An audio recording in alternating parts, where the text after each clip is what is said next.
royal family fear that Meghan Markle and Prince could unleash a world of pain in a new interview with Oprah Winfrey, according to a royal commentator. Duncan Larcombe suggested that one of the motivating factors in the firm's decision not to release the finding of a bullying inquiry involving Meghan Markle is due to fears it could spark a war of words with the Sussexes. Meghan and Harry previously slammed the royal family during an interview with Oprah Winfrey.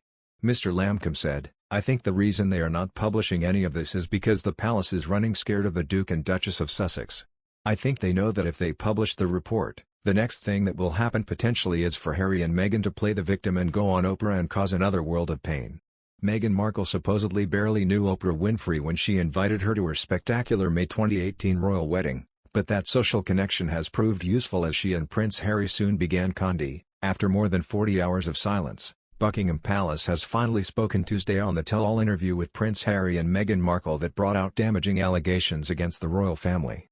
In a rare statement from the palace that normally refrains from commenting on media reports, the royal family said it was saddened to learn of the full extent of how challenging the last few years have been for Harry and Meghan. It also said the issues raised by the couple, especially those involving alleged racism, are concerning and are taken very seriously.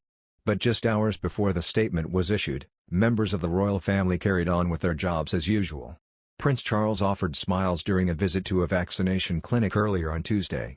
Kensington Palace released a video of Kate, Prince William's wife, speaking with the youngest female to row the Atlantic Ocean solo, for International Women's Day. The royal family social media account posted a message signed by Queen Elizabeth II to the Commonwealth. Meanwhile, Harry and Meghan's claims of racism on the part of insiders, as well as Meghan's comments about suicidal thoughts, have absorbed the nation.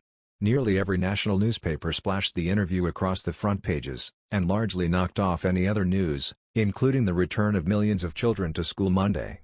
"Palace in crisis following devastating racism claim," reads The Guardian. "What have they done?" wrote the Daily Mail tabloid. "Worst royal crisis in 85 years, said the Daily Mirror tabloid.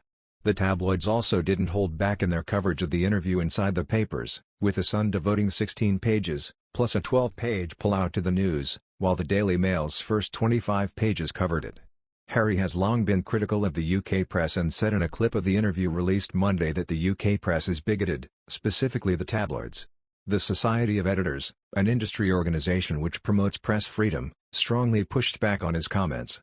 "It is not acceptable for the Duke and Duchess to make such claims without providing any supporting evidence," Ian Murray, the group's executive director, said in a statement released Monday.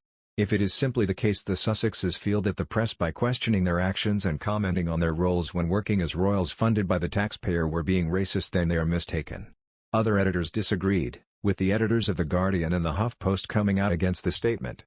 The crisis has also drawn in U.S. politicians, including President Joe Biden's press secretary, who was asked about the interview Monday. "For anyone to come forward and speak about their own struggles with mental health and tell their own personal story, that takes courage," Press Secretary Jen Psaki said at a briefing. "That's certainly something the president believes." U.S. climate change envoy John Kerry was also asked about the claims on the BBC on Monday.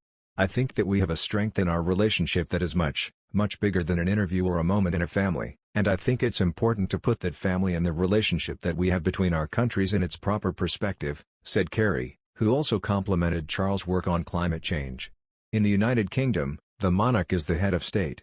The Queen and other members of the royal family have spent much of the pandemic thanking healthcare workers, and more recently, promoting the COVID-19 vaccination program.